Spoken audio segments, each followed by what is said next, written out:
Sorry, lost the happy, but the happy's back. Hello, everyone, and welcome back to Pesterquest. Finally actually keeping up with this game. What universe is this? Last time, let's check the drum roll, we befriended Aridin and Pfeffery. Wasn't the biggest fan of Volume 10. Was it because it had Aridin and it had Pfeffery, who had, like, the least amount of characterization in the entire webcomic? And that's saying something. Or was it all the, like, politics that finally just snapped? I was having the worst, like, couple days when I finally got to recording this. I should have waited a day or two afterwards, because I should have known I would just snap out of all frustration. But yeah, today it looks like we just got Jane? I could have sworn we had Jane and Dad. Crocker for that, but nope, just Jane, but that's good for me. I'm good. Looks like there's only, like, I saw only one ending. I'm not gonna look and see what the title of that ending was, just in case it gives any hints. But yeah, super exciting. Though actually, that's not entirely true. I'm kind of nervous. Again, because this particular writing team really hates writing life players in a good light, and or just not writing them that well in general. Looking at you, Pfeffery, are out. But yeah, this'll be interesting, especially since, you know, again, this particular writing staff, they really hate Jane. They set her up as the big bad villain of it all, and I'm just like, okay, I don't know what your motivations were for that, but okay. And yeah, apparently a lot of people thought about that as well. I kept seeing comments on the Jane Fridge Stuck episode saying like, oh goodness, thank goodness you got this out before thank goodness you got this Fridge Stuck episode out before the epilogues. Oh my gosh. And then like another person being like, they ruined Jane forever. And I'm like, ah, crap. And this is before I had caught up with the epilogues. So I was like, oh no, what do they do? What do they do to Jane? Anyway, enough rambling about like what has or hasn't been done, but now we're going into volume 11 naturally, because we're dealing with the Alpha Kids and it's 11. So, yep, we got Jane, volume 11, Call to Leadership, Live, Laugh, Bake. Ugh, click. Okay, how are we doing this? How are we gonna like talk about going into another universe? Another Earth. Okay. It's a beautiful moonlit night on Alternia. The sky is clear, a cool breeze is blowing, and even the unbearable screeching of the steel-throated bat crickets sound a little sweeter than usual. And yet, a moment of panic hangs in the air. Sorry, just making sure I am recording stuff. Okay. Okay, moment of panic is in the air. Oh, hey, Carcat, what you doing? Oh, what, Dave? What's up, Carcat? Why are you talking about Dave? Dave, are you okay? Hey! Oh gosh. What has she done? Dave! Oh no, did they kill Dave? Oh no! Did the Condis come back to Earth and just yoink Dave out of existence with a swift thrust of the fork? Okay. Please tell me that's just grub sauce. Oh no, grub sauce. Oh no. Please just be grub sauce. Please just be grub sauce. Just be grub sauce. Oh, hold on. 2 seconds. Carcat's tears are gray. They're not blood red like they should be.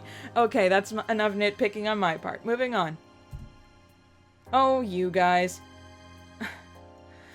Terezi looks so embarrassed, and Vriska's just like, yep, another day's work.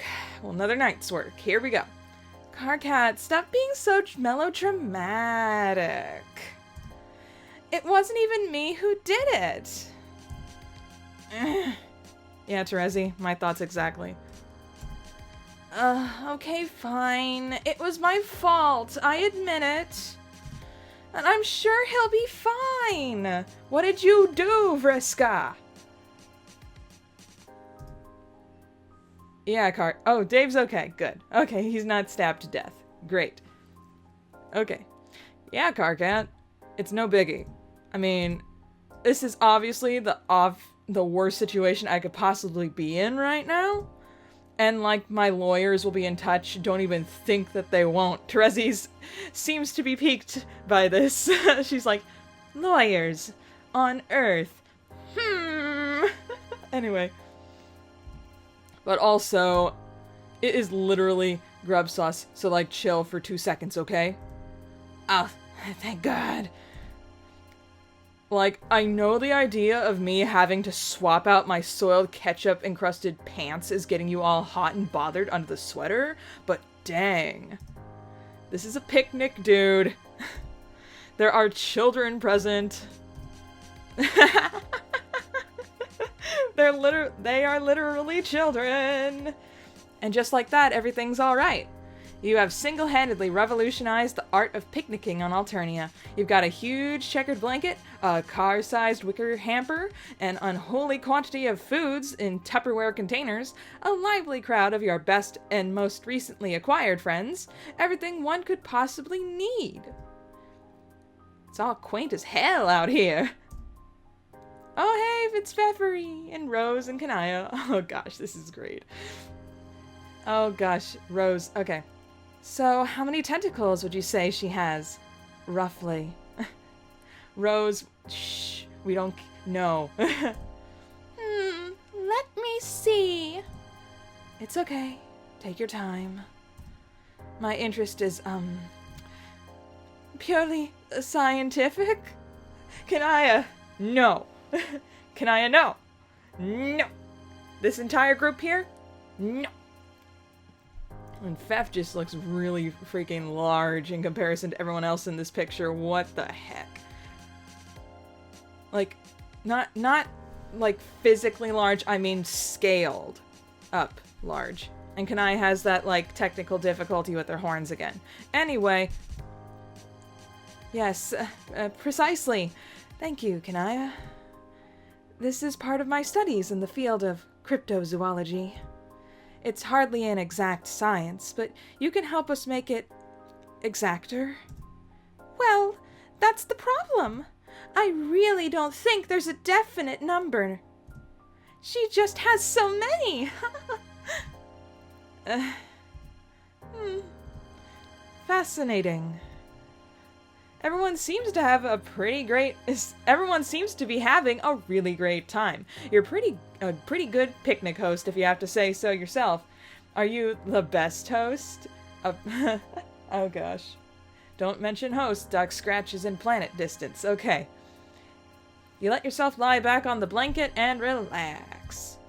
Nepeta, could you pass me some of those beautiful green pies, please? No! Don't give Jade deruges. Don't do it. Okay. Nepeta, stop her. Okay, sure. Let me just... Oh, Aridin, no. Okay, I can't even remember how to say your... Okay. It's okay. I've got this. Dude. Step off, LMAO. She didn't even ask for your help. Everyone's getting along so well. Well, I didn't ask for your opinion on whatever the mid-blood human female wanted with my help or not. You assume Jade's a mid-blood? Oh, I guess because the symbol on her shirt and the green eyes. Okay, let's just go with that. Oh my gosh, did you seriously just call her that? What is wrong with you?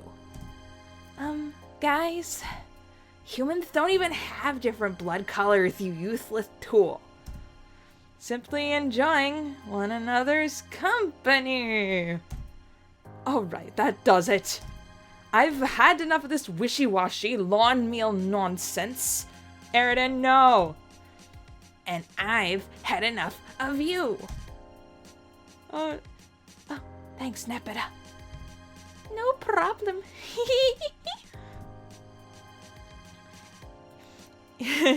Okay. Eat crap and die. Why don't you make me?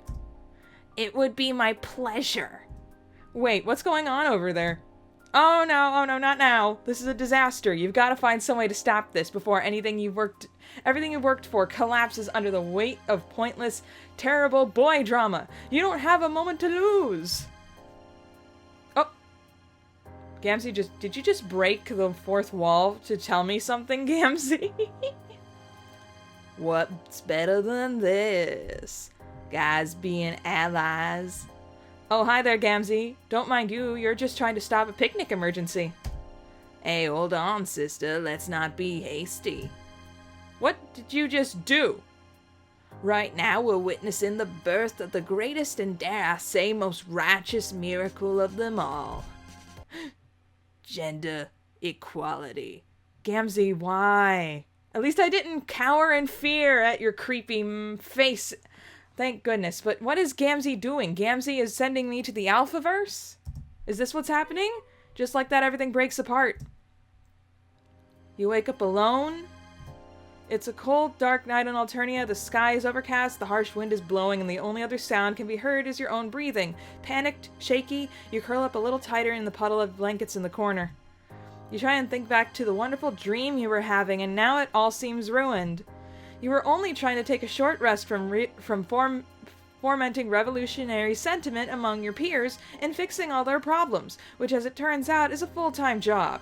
You just wanted to indulge your imagination for a while and skip the part where everyone's happy already.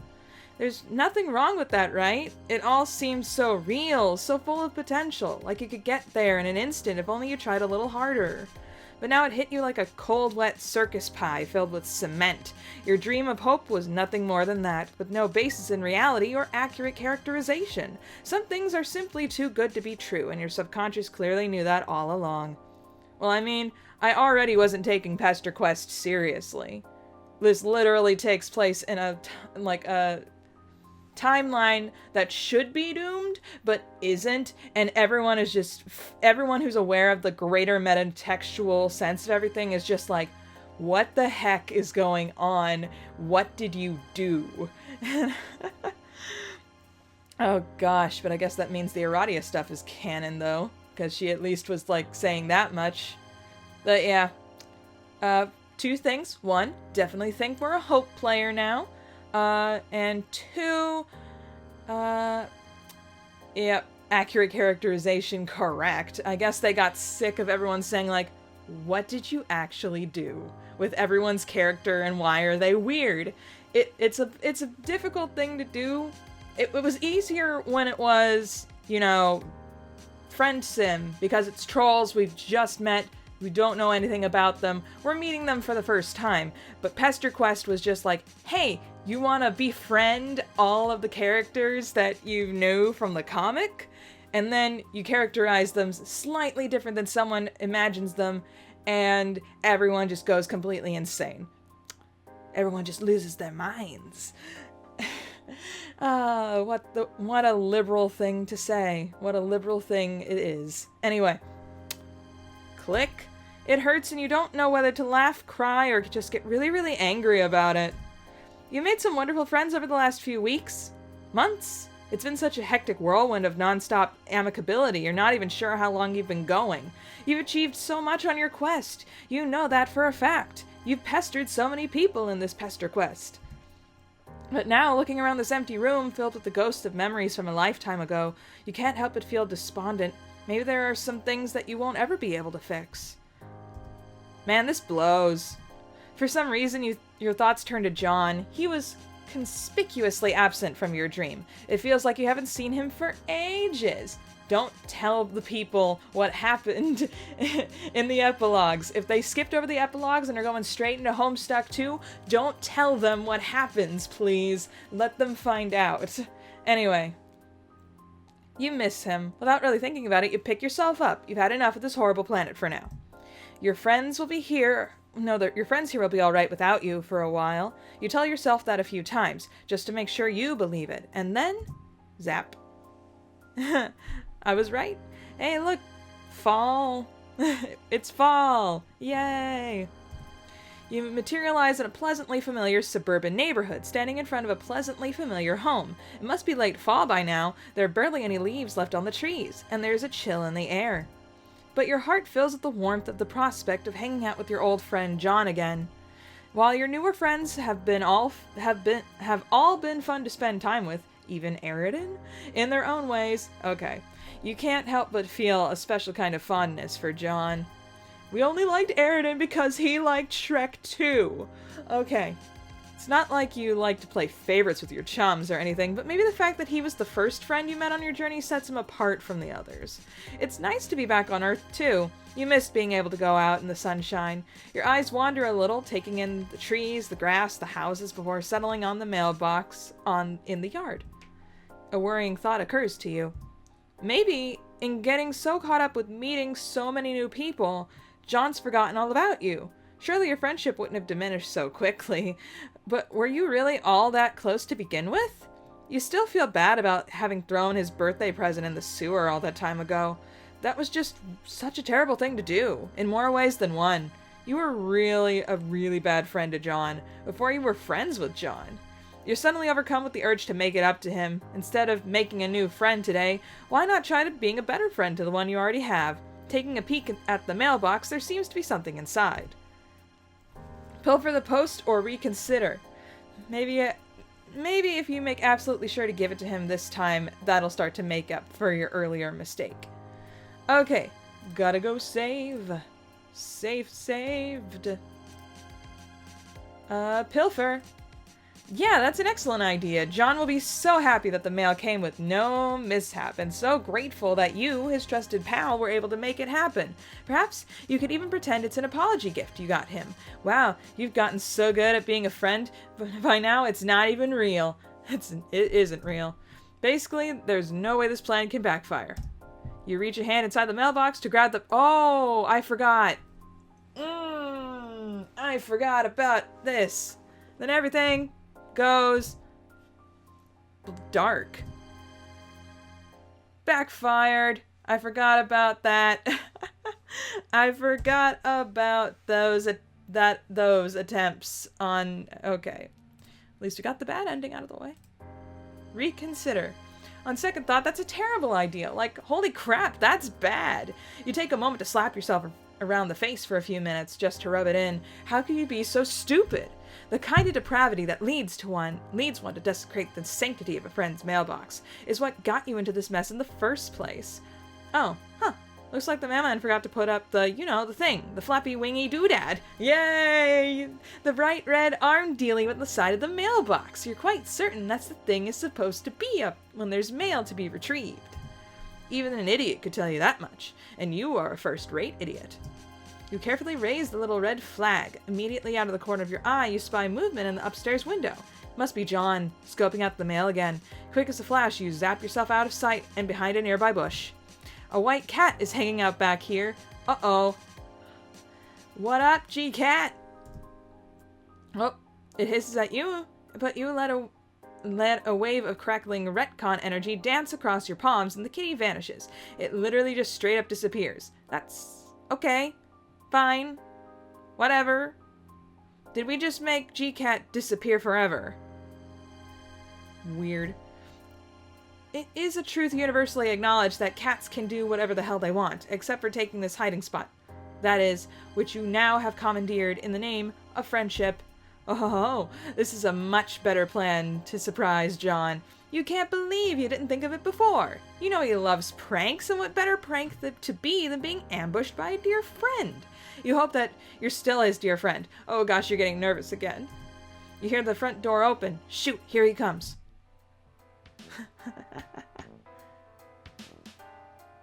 This sounds very James Roach. Oh my gosh, the James Roachness could not be more. I was hoping it would be Cupcake Girl, but I admit Cupcake Girl is a bit like... excuse my hipsterish. It's a little too unheard of. So... Anyway. Okay. Wait, this isn't John. Oh goodness, no. Why, it appears to be some kind of famous detective-type individual, or at least someone in a famous detective disguise. But what's more, you get the strange impression that this person underneath the disguise isn't John either. Whoever it is, they make a beeline for the mailbox. Oh crap, maybe you're watching another mailbox robbery in action? That would explain the need for a disguise, you guess? They reach out their hand. All of a sudden, several things race through your mind unbidden. A smell of burning, a flash of light, pain. Without thinking, you spring into action.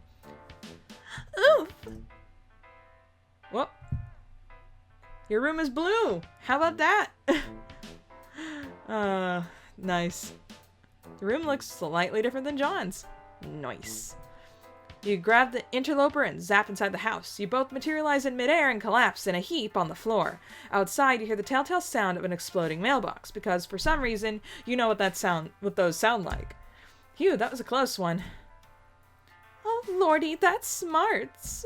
What on earth just happened? Your companion sits up in a bit of a daze. It looks like the disguise got knocked off in all the kerfuffle. Your hunch is right on the money. This is definitely not John Egbert. She does look oddly familiar, though. You take a look out the window, down into the yard below. Yep, it's just as your ears told you. Where there once was a mailbox, there's now a smoldering, burnt wooden stump, surrounded by debris. It's a sight to bring a tear to any mailman's eye, fake or otherwise. You turn back around to find the stranger standing over you, looking thoroughly disgruntled. She's got a spoon and she's not afraid to use it. She's pointing a large red spoon directly at your chest. It doesn't really come off as all that threatening, you have to be honest, although she could probably at least do you some form of injury with it. The injury likely wouldn't be all that serious, but you'd try to take it seriously. Anyway, have you ever been whacked by such a large metal spoon in your life? I know I haven't. Anyway, just to be polite. Now hold on a minute. Now just hold on one moment, Buster. Who are you? What are you doing in my bedroom? And what in blue blazes is going on?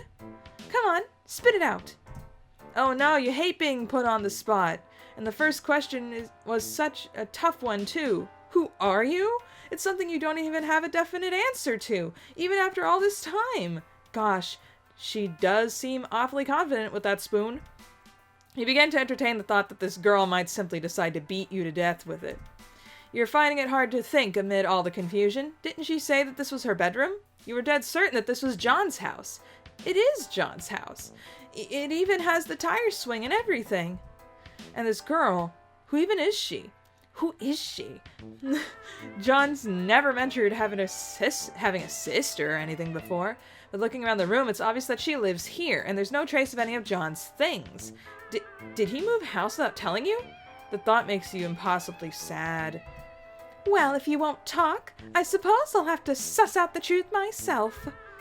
She looks at you very carefully for a moment before glancing over at one of the posters on the wall. Its black and white picture looks like a daring group of detectives. They're drawn in a fairly minimal style with round, ovoid heads. Immediately her face lightens up in recognition. Oh, crap, you think I'm one of the Problem Sleuth characters? Are you gonna mention the other dating sim you were in? I really hope you do. Anyway. Oh, I see. Mum's the word. She taps the side of her nose knowingly and winks. You realize that she's trying to let you know that she knows something that you supposedly both know. But all you really know is that you have no idea what it is. I do love a good Sting reference. Classic. Oh, you're very good. Pretending not to know that which you know, that I know, that we both know. No, you're telling her you haven't got the foggiest clue what she's talking about. Knowing stuff? How could anyone possibly accuse you of such a thing? Oh, all right, I won't tell anyone. Jane's design is really cute, by the way. Interesting use of the shadows to kind of show where her elbow is supposed to be in this minimal style, and I like the fact that her glasses have like a gradient to them. Is great. Anyway. Clicketing. Complete incognito is of the utmost importance for problem sleuths like us. She said the thing! Here we go! Anyway. Always a pleasure to meet a fellow fan. Well, she thinks that that I'm such a fan of Problem Sleuth that I just turned into one. Is Nervous Broad wearing her usual outfit? Because it looks like from this distance, with me not zooming up or looking any closer to the screen, it looks like she's wearing a hot dog suit. Okay.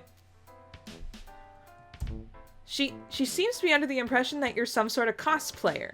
Either that or an undercover agent of some sort. Oh, what the hell. You might as well roll with it. This will be easier than pretending to be a postal worker at any rate. Yes, I'm a cosplayer. You just introduce everyone like, I am a cosplayer. Dirk will probably scream his head off. Finally. A worthy opponent. Anyway. Hold on a moment. I've got the thing for a fellow gentle person of taste.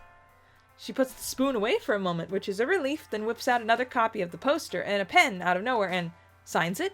You've never met or heard of this girl before, and she's just straight up giving you her autograph. You take a look at the signature. The name reads Jane Crocker. Huh, you guess this girl's name is Jane then. Now that we got that out of the way. Oh, she is technically world famous because she's the heiress to the Betty Crocker company. And everyone's trying to kill her. So yeah, okay. Nice though it is to make your acquaintance, that doesn't explain what you're doing in my house. Or, come to think of it, how we even got here. Well, it's all very simple actually. You're just a boring everyday example of an innocent bystander stepping in to save an unwitting teen from his parcel bomb with their zappy hell treasure powers. Nothing weird at all. You zap around the room a bit, by the way of demonstration, ending up back where you started. Transportation. Oh gosh, I have to say this word aloud. Okay. Transportalization technology. I knew various competitors of ours had been developing something like that for a while, but I had no idea they were already doing field tests. I suppose it shouldn't surprise me. But a parcel bomb, you say? You gesture out the window at the sad, obliterated remains of the mailbox.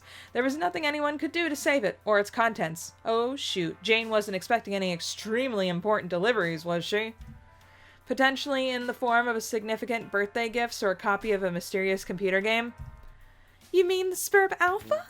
I'm not surprised you've heard of it. But it isn't due for another week, though. Another week, huh? So it's not 11/11 yet. It's 11/4? 4 11s. Yeah! Moving on. Oh, that's a relief then. No harm done. I wouldn't go quite that far. Alpha notwithstanding, the fact remains that someone tried to blow me up. Okay, so some harm done. Gee, the nerve of some people. You cannot fathom who could possibly want to do such a thing, and especially to someone as harmless and personable as Jane here. Oh, come on. One doesn't like to state the obvious, but if I had to guess, it's probably related to my being in line to inherit one of the largest corporations on the planet. Crocker Corp has its enemies. There's no question about that. Oh, of course. That's why her surname is so familiar. Jane is the new face of the Betty Crocker company. You don't know what you expected. Considering what's happened on your journey so far, you should have seen this sort of thing coming. Speaking of which, you wonder aloud if anything like this has ever happened before.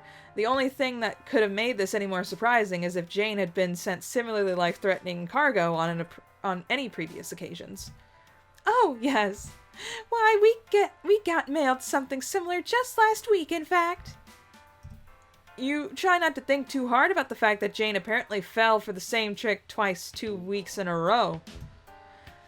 Father was out in the yard about to take his car out back for a soak when the blessed mailbox went up in smoke. It was quite the shock. Ever since then, he's been a bit antsy about me checking the mail myself, but today it arrived while he was out. Good thing, too. He would have thrown a fit if he'd known. I'm barely allowed out of the house as it is. He just wants you in Homestuck. Is that so hard?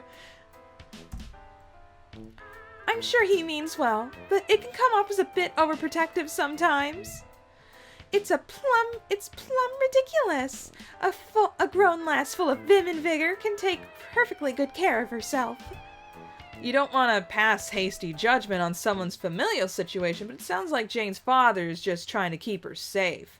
It can't be easy, constantly deflecting death threats away from people determined to walk right into them. Where's her sense of self-preservation? She can literally bring herself back to life, dude. It's fine. I suppose it might seem strange to the uninitiated, but you sort of learn to accept it after a while. I've been dodging death ever since I can remember. People really seem determined to do me in. I can't simply explain it. Jeez. Wow, that must be pretty rough going. Sounds awful, actually.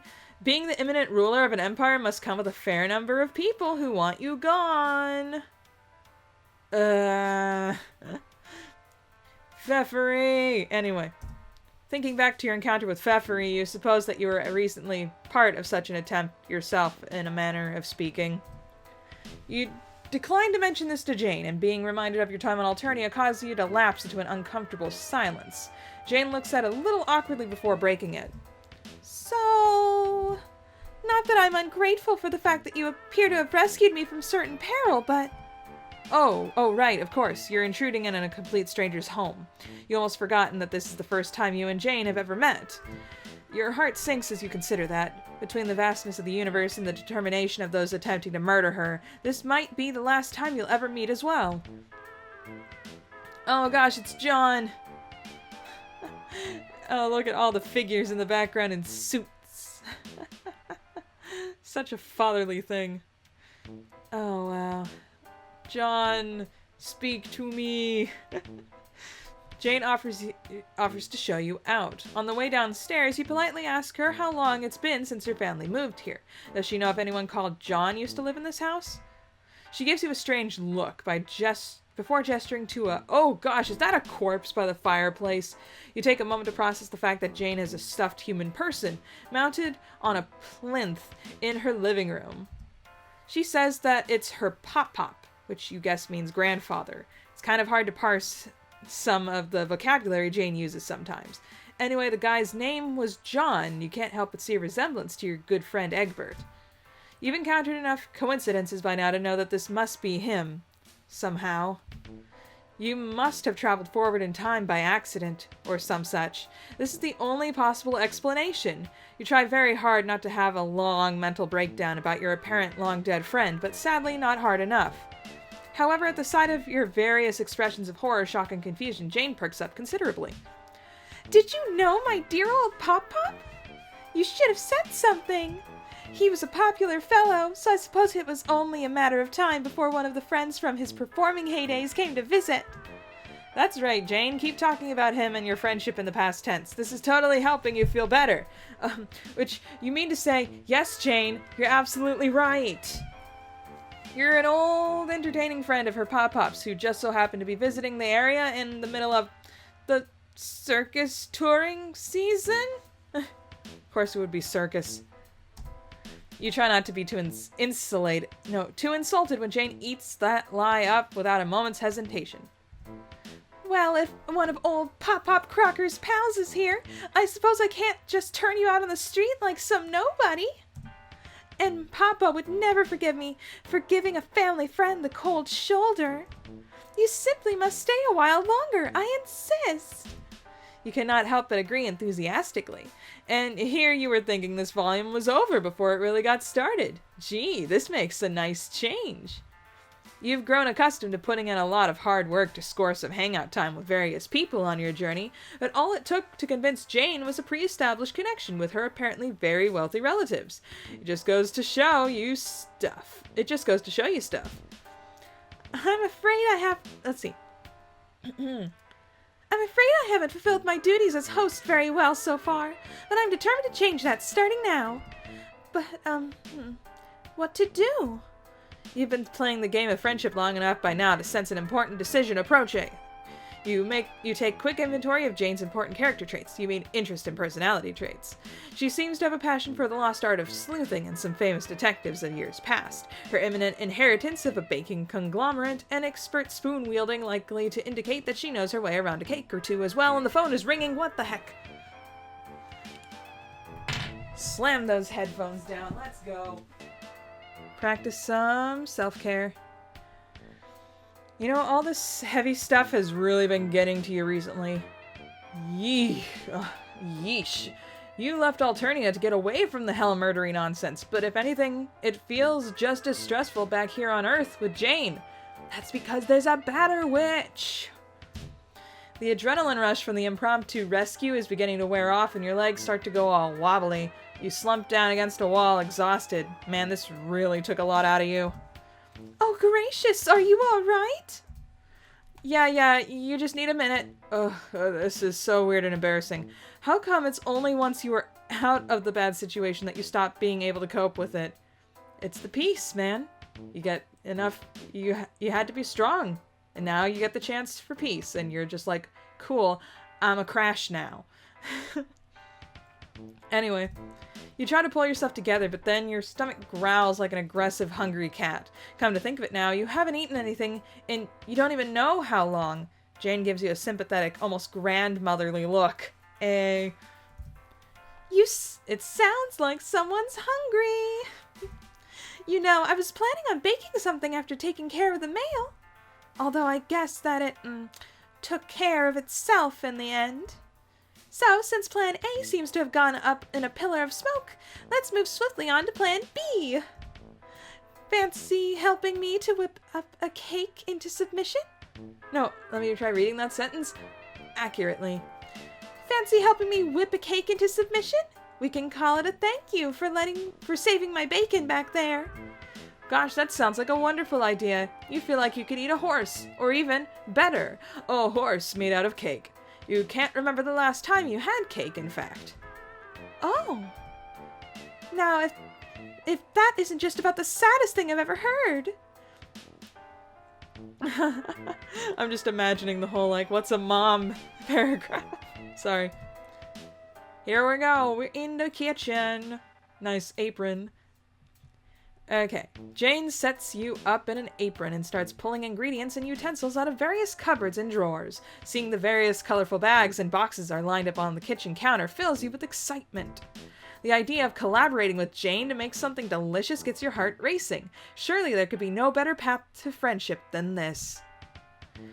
Once she seems sure that she's got everything you need, Jane fiddles with the oven for a few seconds. Just need to get the oven to preheat. Okay, there we go. Now let's get cracking, shall we? You look around expectantly, hoping to see a recipe book or similar amid the collection of baking equipment. Silly. All we need is a freaking box. They're all box recipes. They're so simple to make, and yet everyone assumes that they're homemade. Every time my parents, bring brownies, to some place, everyone's like, what's the secret recipe? And they're like, literally it's from a box. And they're like, no, seriously. And we're like, it's our, Aunt Betty Crocker's. It's our Aunt Betty's recipe is what we say. It's our Aunt Betty's. And they're like, oh. I switched it up to saying Grandma Betty. I'm like, it's my Grandma Betty's recipe? And now I just wait to see if anyone gets the reference. Anyway, I'm just looking around the kitchen now. Interesting. I like that there's an old lady, just attached to the fridge there with a bee. I wonder if that was, John's wife. Because someone had to give birth to this version of Dad Crocker. So who knows? I keep thinking on hearing a phone. Ugh. Talk about ringing in your ear. Hey, moving on. Oh no, we don't need one. My Junior Batter Master Bowl Buster Stirring Solution 5000 will do the trick just fine. A passionate burning fire seems to ignite in Jane's eyes as she brandishes her trusty red spoon. With a well-practiced motion, she adjusts a series of buttons and dials on the side, and a vaguely feminine robot voice begins to speak out of it. Okay, let's do this. Triple chocolate layer cake, medium rare, begin regime. Medium rare? That's a weird thing to say for a cake. And also the regime part. So yeah. Jane nods to herself and presses another button. The voice begins listing off a series of ingredients and measurements. You guess this spoon must have a lot more tricks up its sleeve than you originally gave it credit for. Technology really is amazing. You begin to reach for the bag of flour with lightning speed. Jane leans over and grabs it herself. She doesn't even seem to notice that she had to bat your hand out of the way. Oh well, that's alright. Jane seems to know what she's doing, and you'd hate to spoil her fun. In a blink of an eye, she has the flour measured out and reaches for the butter. Appraise solidified bovine extract. You will comply. Jane continues her work in a thorough and efficient manner, and the spoon continues spreading out instructions in a calm, steady voice. It's somewhat soothing, even if the choice of vocabulary is a bit strange. It certainly seems to be relaxing Jane. Her face was a picture of intense concentration, but now her eyes appeared dim and distant. She could almost be asleep. You're just coming to terms with the idea that baking with Jane is a spectator sport rather than a team game, when a sudden noise snaps her out of her trance. Oh! Wait, was it red? The text box red for a second? Has her text box always been red? I haven't noticed this just now. Her hand goes to her apron pocket and she fishes out her phone. Something on the screen makes her face light up with gentle excitement. You think you catch the sight of something green, but it doesn't give you a good look at it. Oh, it's Jake! Hooray! I have to, take care of this? Whatever it is, it seems to have gotten Jane in a bit of a tizzy all of a sudden. She thrust the spoon in your direction. Here. Just follow the instructions. You can't go wrong. This is all happening so fast. Being entrusted with Jane's precious spoon and so early in your friendship? This must be a very great honor. She obviously believes in you a great deal. You try to reassure Jane that you won't let her down, but she's already too engrossed in her phone to acknowledge it. You sigh to yourself knowingly. For all her antiquated phraseology and old-timey aesthetic, Jane is still a teen at heart. Add ingredients to vessel. Commence liquidation. Obey. Oh crap, you were so caught up in being judgmental of a young person that you were completely lost track of what you were doing, which was, dissolve desiccated cocoa in boiling water. Submit to your labor. Hey, hang on a moment. You just barely managed to remember what the previous instruction was before the spoon moved on to the next step already. Jeez, what were the other ingredients you needed to add? You try to guess, but there's too many things on the counter. You don't even know what half of them are. You spare a glance at Jane, hoping against hope that she's noticed your plight, but she's far too distracted to help you right now. You'll just have to work it out yourself. She's counting on you. Think, dang it, think. Fold cocoa paste into mixture. Make haste. The end is nigh. Eggs! You don't remember doing anything with eggs, but the spoon definitely called for some a while ago. In a blind panic, you grab one and toss it into the bowl. Only after you stir it into the mixture do you remember that it's generally best to remove the shell first. Pour cream into small saucepan and heat over a low flame for a few minutes, ensuring that it does not boil or simmer. Once the cream is hot, remove the saucepan from the heat. Cease reproduction. The calm robot voice isn't soothing to you. Not anymore. Its dulcet tones have become your tormentor. It wouldn't be so bad if it slowed down for a moment. Is there a speed setting on this spoon? If you just had some more time to think. Are you sure you would like to start over? Ugh, wrong button. Can't go back now. You cancel the prompt and grit your teeth in grim determination. You can fix this. You have to fix this. It's like Jane said all those minutes ago when she sent you this quest. You can't go wrong. It's at this moment that your eyes land on a bag of sugar. The noticeably unopened bag of sugar. It's just sitting there, smirking at you with a look of unbearable smugness to the colorful lettering on its face. Who, me? What could you possibly need me and a cake for? Oop. You tear the bag open and dump the entire contents into the mixing bowl with an ice-cold fury. Then you toss the gutted, lifeless husk into the garbage where it belongs. Revenge has never been sweeter. Uh-oh. Oh, Lordy. Sorry to leave you in the lurch for so long. I had to deal with a friend in his daily moment of personal crisis. Though Although it's not really saying much. Quite frankly, most of his life seems to be one long personal crisis. That sounds like Jake English to me. And I suppose I'm hardly in any position to complain. I do so like his company at the end of the day. So anyway, the cake. How have you been managing? You don't look up at Jane when she comes back over to you for a few minutes later, seemingly oblivious to the devastation you wrought on this poor kitchen. You stare down at the thick, lumpy batter sitting in the bowl in front of you, and in that stodgy, curdled mess, you cannot help but see yourself, a complete and utter failure. Is everything all right? You want to tell her, to explain to her, no, Jane, everything is not all right. It's all gone to crap. But you can't look anywhere except down. You can feel the bottom falling out of this friendship opportunity like that poorly supported Victoria sponge. Once Jane gets a good look at this batter, it's game over. You just know it. As she peeks over your shoulder at your handiwork, you brace yourself for the dreadful moment you've felt so many times before across countless alternate selves and timelines. You watch for the telltale signs of a person deciding that whatever pathetic and somehow unspecified creature you are, they don't want you in their life. But strangely enough, the moment never comes. Instead, Jane puts a hand lightly on your shoulder and gives you a gentle smile full of teeth. There. No need to pull a face like that. So, yes, this ended up being a little bit of a misadventure, but it's not the end of the world. No, because the end of the world isn't happening. Anyway. But Jane was counting on you, and you let her down. You had something that needed to be fixed, and you couldn't manage it. As on so many other occasions during your journey, you only made things worse. You try to convince Jane of your guilt on this matter, but she simply shakes her head. Oh, pshaw! You did nothing of the sort! You tried to make the best out of a bad and confusing ordeal, and nobody can blame you for that. Even if your best is admittedly a little suboptimal. But sometimes when things go wrong, it's not a simple case of being able to fix it by soldiering on blindly in the face of adversity. Sometimes the only way to set things right is to cut your losses and start over from the beginning. And that's not really the same as giving up. Man, they actually wrote Jane well? What the hell is this witchcraft? Anyway. You try with all your might to swallow this good advice Jane is serving you, but the look on your face must not be that convincing. Jane sighs. Hold on a second. I want to make sure I didn't skip any. Okay. Look, I'm sorry for abandoning you in an unfamiliar situation.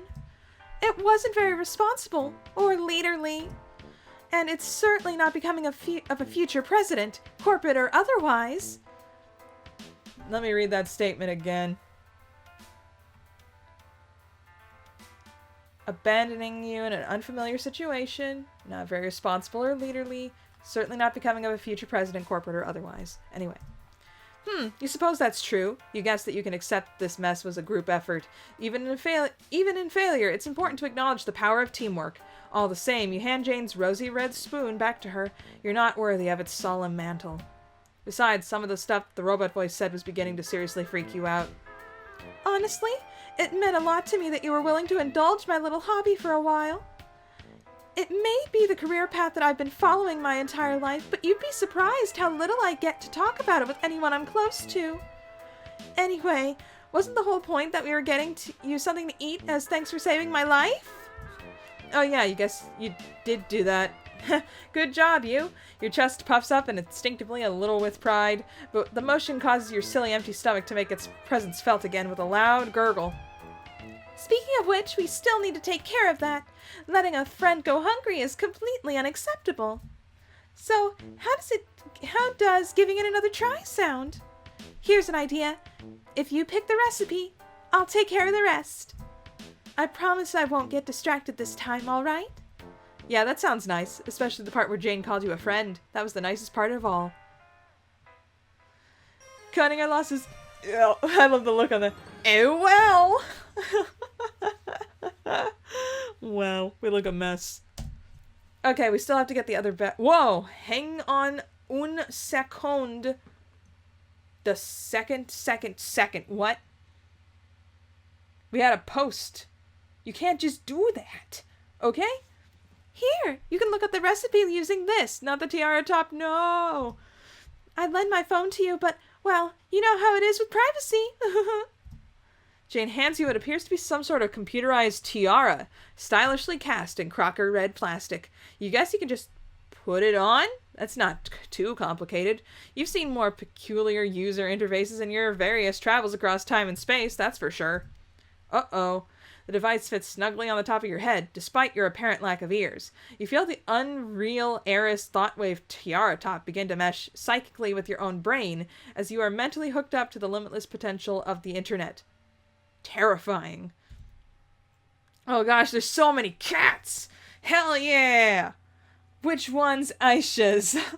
I think it's the one at the top left. But yes, so many cats. Look at all the cats. I love the cats. It's so great. Oh, are all these the team's cats? Like all various team members' cats? Because some of these, because there seem to be repeats. And I'm just loving every second of this. Nice cats, you guys. Anyway.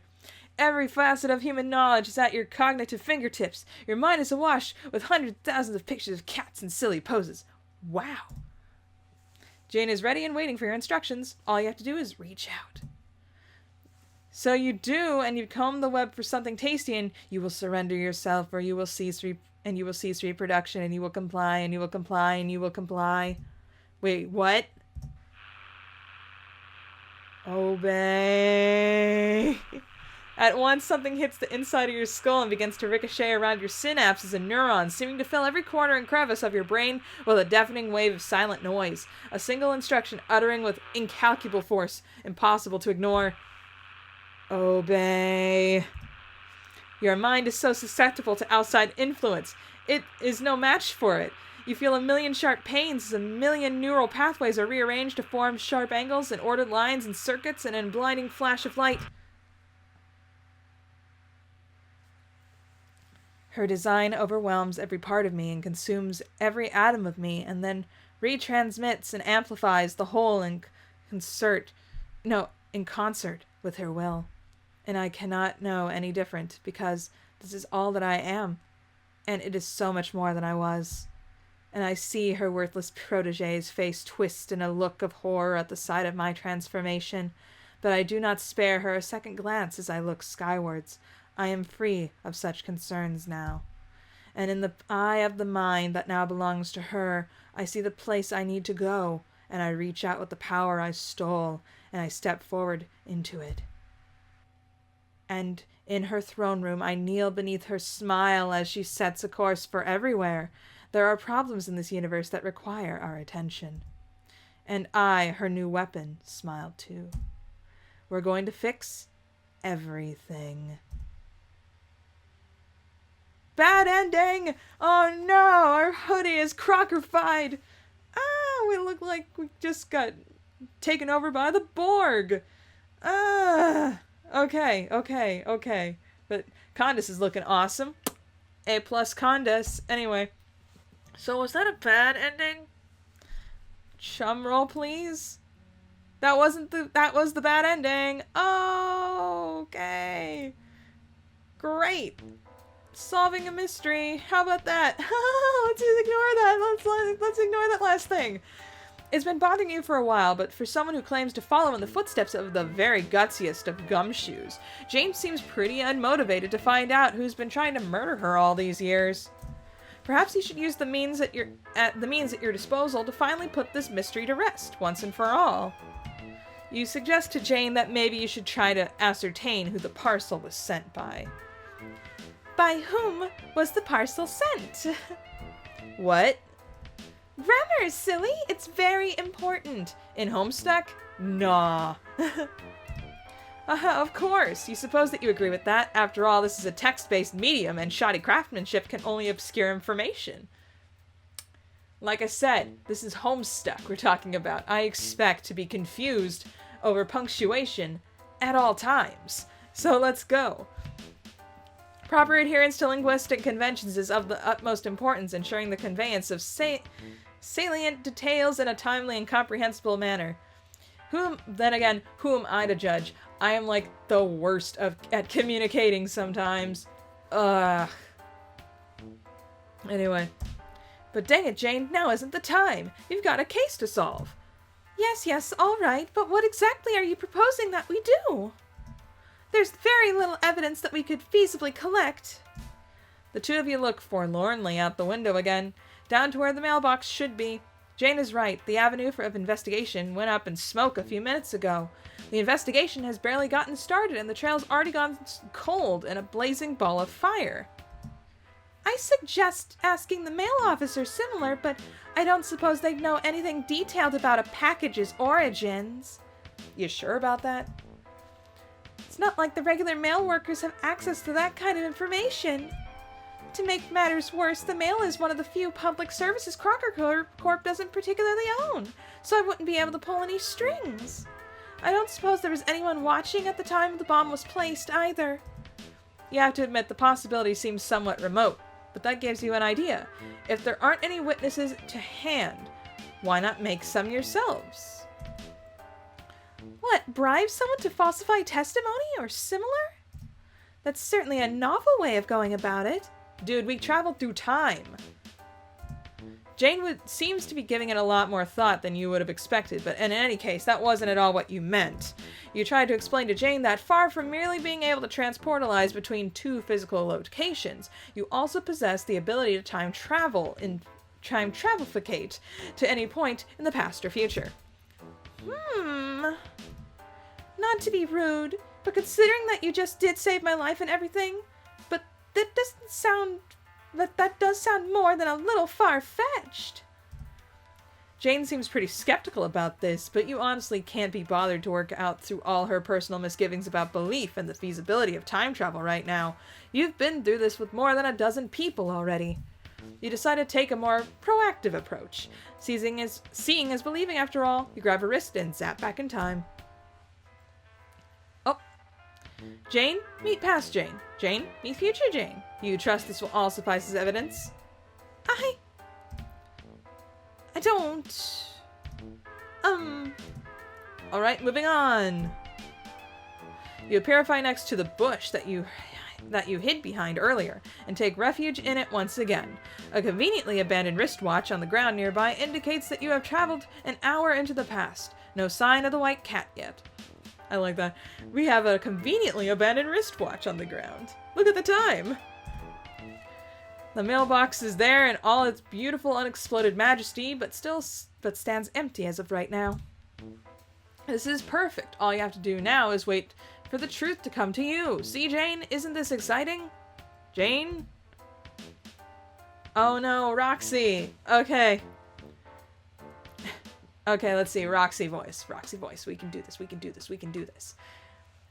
911. What's your emergency? Please note that misplaced apostrophes on shop signs do not constitute as an emergency. Anne. Lalonde, help! I'm stuck in the past. LMAO, yes. Roxy knows so well. She's just like, yeah, we know that you're stuck in the past, believe me. Anyway. What that tipped you off? Was it the fact that nobody else talks like it's in the 1920s? What? No! I mean this entirely literally. I am quite literally stuck in the past, in a temporal sense. Oh my gosh, wait, really? Who told you that? Oh gosh. Yeah, I knew, see? We're on the same wavelength here. I didn't assume that she, originally thought it meant because of her, vocabulary. I immediately thought that she was gonna be like, yeah, you're in the past, I'm in the future, what of it? But anyway, who told you that? What, was it TT? Because I bet it was TT. Yoinking my thunder! GDI, Strider! No, you're not listening to me. I have been transported back in time by a mysterious entity who recently saved my life from yet another ridiculous assassination attempt. Oh. Okay. Dang, false alarm, I guess. Wait, G-Cat can time travel now? No, this is a different mysterious entity. They don't seem related to the god cat as far as I can tell. They rescued me from a parcel bomb in the mailbox a short while ago, and have since taken it upon themselves to help me find out who was responsible. They're remarkably enthusiastic about the issue, almost as if it were their civic duty somehow. So, a number of mysterious abilities. Intimate knowledge for male safety, and a compulsion to aid random citizens. You sure this person isn't just your mailman, Janie? I mean, who knows what kind of magic those little guys can pull off? I love Roxy so freaking much. Oh gosh. She's the best. She's still in this, so. I'm pretty certain they have absolutely nothing to do with the profession of mail delivery in any practical sense. Anyway, the point is, we're now an hour in the past from our perspective, waiting for the perpetrator to place a bomb that not a few minutes ago threatened to blow me to Kingdom Come. It's all a bit much to take in. Well, Shucksbuster. Shucksbuster indeed. Watch it with the Shucksbusters. This is a family-friendly place. No, I just can't. If Homestuck was family-friendly at any point in our lives, it was probably the first page. While Jane has busied herself with something on her phone, you have been keeping a lookout for anything suspicious. Don't be suspicious. Don't be suspicious. So far, nothing has happened, but now, just out of sight, you can hear the telltale sound of a vehicle approaching. You quickly, gently elbow Jane in the ribs to get her attention, and the two of you peek your heads tentatively out of the bush. You watch as an unassuming van pulls up outside the house. You keep watching as an unremarkable person gets out and carries a small pile of mail over to the mailbox, totally unsuspiciously. From the distance, you can't really make out anything about them at all. This isn't nearly as helpful or informative as you had hoped. This is no good. We can't see anything from all the way over here. I think we might have to resort to one of the more advanced tactics. Okay. Resort to one of the more advanced tactics in every detective's arsenal. Disguise. I propose that we accost this delivery worker, tie them up, and then surreptitiously interrogate them for any information they might have. You guess that could work? Jane seems remarkably unconcerned with the ethical qualms inherent in assaulting a public servant, and at some point you would have found this extremely alarming, but after a few months in Alternia, you are so accustomed to this kind of thing that the thought of actually disagreeing doesn't even occur to you. Jane gets into position to lead the charge. You reach your hand tear into reality, rummaging around for a moment, and retrieve a long enough length of rope from somewhere in Terezi's hive. Hopefully, she won't miss it. You mutter a quick prayer of apology to the guardian deities of mail workers everywhere. I don't think they have a patron saint for that, but then... No! The two of you leap from your hiding spot and tackle the hapless stranger just as they're about to climb back into the van. Have at you! Jane is brandishing her trusty spoon as threateningly as any sword. The poor defenseless postman is taken completely by surprise and topples to the ground. You quickly tie their arms and legs and then zap all three of you back out of sight behind the bushes again. Then Jane sets to work. She fixes your captive with a cast-iron stare, and with ruthless efficiency begins to rattle off a relentless stream of astute and insightful questions. Her tongue is like a whip, beating her quarry into submission. You watch in silent horror as she verbally dismantles this unfortunate soul, piece by fearful piece. It's like watching a dozen interrogation scenes from a dozen gritty crime dramas and noir detective flicks all at once. She pretends to smoke an invisible cigar at some point, seemingly without noticing at all. You don't even have words for what she does with the spoon. When Jane finally pauses to catch her breath, the nameless and faceless courier manages to choke out a few words and spill the beans. It is a scant few beans, you're sorry to say. They say that they don't know much. Hell, with the dame roughing them up like that, they can't even remember their own name. But they remember the mysterious package marked handled with care, and is addressed to the Crocker residence. They say they remember thinking that there was nowhere else the package could be headed. With a surname like that, it was only fitting. You know, with that big red spoon on the side of the box and everything. Jane doesn't say anything else. She stands up and unties the prisoner. They're free to go. You flash them a look, but you hope says something like, "I'm sorry for helping this distressed teenager tie you up in order to satisfy your curiosity, and I appreciate your ongoing public service. But you never have been great at nonverbal communication." A notification rings from Jane's phone. Perhaps chatting with a friend in this trying time will offer her some comfort? You wander a short distance away, allowing Jane some space to process what's happened. You've learned the hard way that privacy is a fundamental right that should always be respected. So let's read. Okay. How goes the investigation? Did you threaten a retail worker or something yet? Oh my gosh, Janie, you didn't, did you? Oh, okay. Gosh dang it, we've talked about this.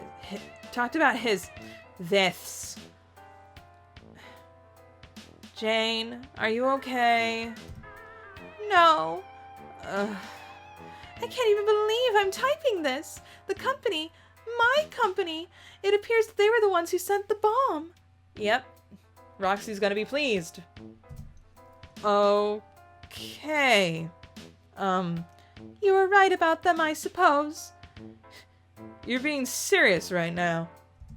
You're not, like, pranking me super hard for the mega lols? Of course not. I'm hardly in a joking mood. Jane, this is great. What? You're finally pulled through. The Batter Witch had the wool over your eyes. Buy no more. I'm so happy. What? No, this is awful. Oh, right. Of course. What I meant was that... Will you please just stop talking for a second? I can't think with your endless, ruddy face blithering all the time. I nearly died for the umpteenth time this morning, but survived, only to have my entire worldview start to collapse before my very eyes, by way of some mysterious time travel magic. Jeez Louise, this is easy for you. In fact, this must be Christmas and birthday come early for all three of you. You've finally got what you wanted, which was to prove me wrong. Oh, Jane. I'm sorry that your worldview just got destroyed like this. It happens to everyone at some point. Anyway. Your insane collective conspiracy about my entire life being part of some evil plot looks like it might just hold water after all. Congratulations! Go on, say that you told me so. Here, I'll even type it out for you to copy and paste so you don't have to worry about any more BS-faced spelling errors. I told you so. No. I'm not really sure what to say. You're kind of scaring me. I'm sorry. This is scaring me too. Jane sighs. You guess the conversation must be taking a turn for the heavy, but you can't say for sure. You're feeling good about your decision not to pry into this private discussion. Let's read some more. It would truly be some kind of messed up, it's kind of screwed up to intrude in such a vulnerable moment when people are rarely seen at their best. It feels as though I'm in the middle of an ocean. I can't with this. I'm flashing between, like, mainly it's Dirk-related stuff. Because Dirk's in the middle of an effing ocean. And also the Caliborn fan art, like, your eyes, like, are an ocean. Your breasts are also an ocean. Anyway. It feels like my whole world is an ocean. Something so immense, so dark, so vast and deep that I can't even begin to imagine what might be beneath the surface. Everything that I've ever known, everything that I've ever been, is sinking down into it and vanishing with nary a trace, and my only solace is to jump of my own volition before I'm pulled under by force. And what? Is someone going to catch me and help me stay afloat? The only float my best friend in the whole world has any familiarity with is flipping cocktails. OMG, Jane, I know you're, like, being kind of mean and exasperated right now, but it means a lot to hear that I'm your best friend. I love you. Why? Heart! Phone ringing again? Are you serious with this? This is the third time. Okay, I'm back and I got a sweater on because it's cold in the house. Yee. Okay. Let me try saying that, like, this whole little paragraph thing again. Okay. It means a lot to hear you say that I'm your best friend. I love you. Heart.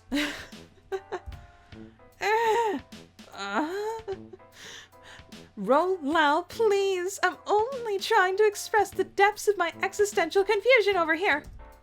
The ocean, the lawn, the abysmal infinite ocean. Can you imagine what that's like? She's probably like, I bet Dirk would. On second thought, never mind. This whole analogy is contrived and nonsensical and couldn't possibly have any emotional relevance to anyone. Another sigh. I'm sorry. I'm not handling this well at all. I mean, to be honest, no. But what does LBR mean? Okay, LBR, IDK, what precisely arrangement of emotional response would even realistically ally quantify as quote-unquote handling this whale? Fish pun for topic appropriateness. Like, I guess I had, like, this whole plan for how to get you to accept the truth, and it would have worked out, because, let's be real, I am a genius. But also, I'm pretty sure that it would have involved blowing up a whole bunch of stuff. Or at least mega escapades. How about shenanigans? Oh, you know it.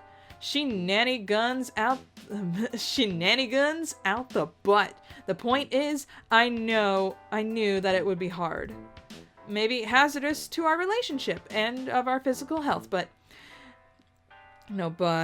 I knew that you were worth it.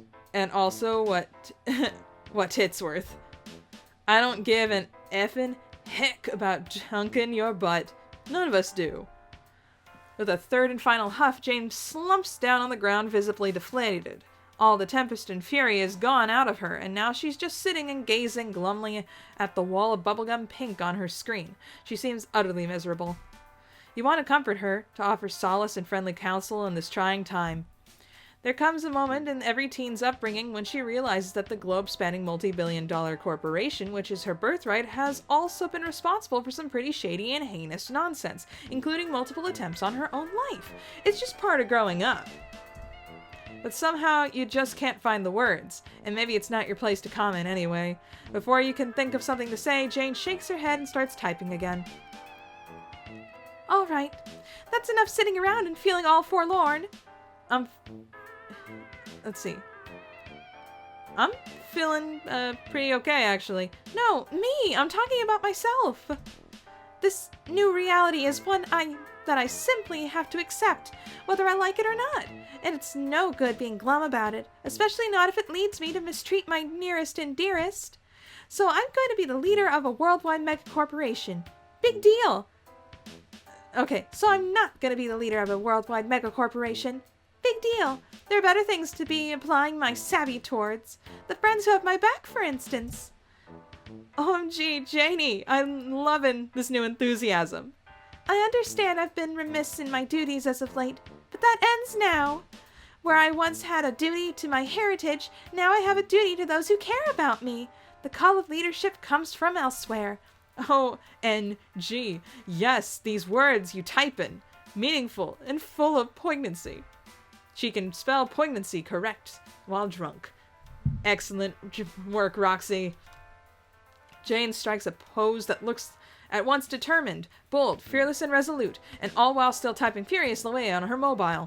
It just goes to show how hard she must have trained for a moment like this. And so, for my first act as a responsible friend, with eyes unclouded by the sugary haze of the manipulative baking empire, I say it ends here. The game in which we've been pawns for years stops today. Yes. Hell yed. Yes. I think I've been rather gone off the idea of games altogether, haven't you? Especially the game. Hell effing... Wait, what? The alpha. I've decided I'm not going to participate. It's a Crocker Corp product, and it's clearly part of some grand evil scheme or other, and it'd be positively suicidal to consider playing it at this point. Well, yes, but... But what? There's no doubt in my mind about it. Furthermore, as your friend, and as one recently reminded of her duty to care in this regard, I feel like I should strongly advise against any of us playing it, or anyone at all for that matter. Now that I think about it, it's our solemn responsibility to ensure that nobody ever gets their hands on this game. Just imagine the havoc it could wreak. We've got 1 week before the alpha's due to release, and I'm certain we can think up some nefarious schemes to disrupt it in the meantime if we work together as a team. I trust that I'll be able to count on your hacker skills, in this endeavor. Roxy is just like, what does this mean for me and Dirk? Oh, no. Sure. Completely accidental lack of excitement. My 6 skills are yours to command. I knew it. You're the best BFFC one could hope for. Heart. Jane clears her throat, pockets her phone, and seems to have reached some kind of conclusion. That chat looked from the outside like it was one huge emotional journey from start to finish. You're glad that Jane seems to be feeling better after having it, whatever they ended up talking about. Sometimes all you need is a friend to vent things towards in a healthy, productive manner. I suppose I should thank you again. Without your help, I may never have learned the truth. It's quite possible I would have lived out the rest of my potentially very short life without another opportunity to see things for what they really were. I don't know how I'll ever repay you. Since nothing today has changed the fact that Jane is ludicrously wealthy, you can think of a great number of ways she could feasibly repay you. But that might just be pushing it a bit too far all at once. So instead, you effortlessly spin some yarn about this being what friends are for, and so on. It's a speech you've given many, many times before. Whoa, fire in her eyes, our lives alight. Nope, no more worship songs. Moving on. I've depended on you for a great deal, but now I think it's time to forge my own path and under my own steam. Steam? Okay. I'll show the world what Jane Crocker can accomplish with naught but her 2 bare hands. Now, if you excuse me, I have an existential crisis to avert. Roxy's still like, yo, stop. But I like that it's like, existential crisis, and she's like, yeah, happy. Wait, is she still stuck like an hour in the past? Well, I guess all she has to do is wait an hour. It's like Harry Potter up in here. With the time turner. Anyway, nice nikes. Moving on. Yay! Let's check that chum roll. Yeah, we got it. Cooking by the book. If the way is hazy. Gotta be cooking by the book. You know you can't be lazy. Never use a messy recipe. What? That cake will end up crazy. If you didn't cook by the book, then you'll have a cake. Break it down. No, just kidding. I'm not going into no way am I going into Little John. Okay. Cooking by the book. You set Jane down the path of leadership. And you set Roxy spiraling into despair. And Dirk is probably also. He's probably like comatose with how much this is crashing down around him. You know how much he overthinks things. Anyway, that was actually good. They actually like really stepped up and actually made a life player's like line actually worth something and actually good. I like this. And I like that the bad ending basically had us get Borged by the Condus. Oh, gosh. Nice. I like the fact that I got all the bad endings as well first. Before getting any of the good ones. So yeah, that's good. I like this. I got a lot of editing to do because so many phone calls happened. But yeah. Thank you guys so much for watching. I'll see you guys all in the next episode of Pesterquest. I don't know who it would be. I'm thinking it's either Roxy or Jake. It'd be fun to see Roxy, but I got a feeling that we're going to be sticking with a bunch of the, like, we're in this time zone, let's deal with this time person, instead of just, like, jumping around timeline-wise. So I'm thinking we got Jake next. Anyway, thank you guys so much for watching, and I will see you all next time. Bye! Hey there. Consider becoming a patron, just like the phenomenal Bleed Red, Alexander Madeline, Uranium Coffee, and Ryan Nelson.